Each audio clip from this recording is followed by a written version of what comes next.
So ayun, ayong buntag. So flex ta ning ato ang off-road concept no.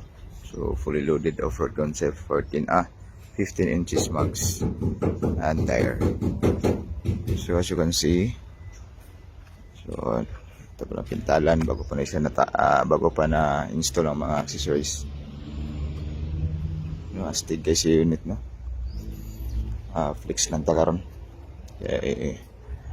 Retouch and finishing dayon mi after ani. So bulldog guys siya tanawon.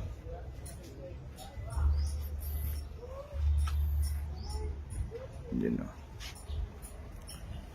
So buffing and retouch na lang kulang ani. Then road test.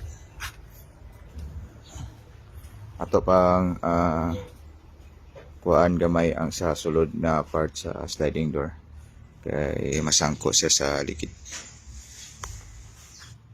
So abang-abang tani soon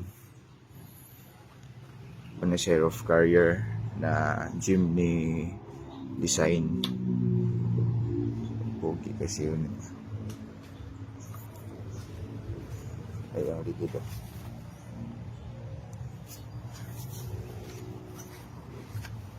So soon, abang-abang tani. Mo ni ang off-road concept na ako nga loaded. So napatoy ng gawas before. So napagay mas loaded. So abang-abang. May buntag, God bless everyone.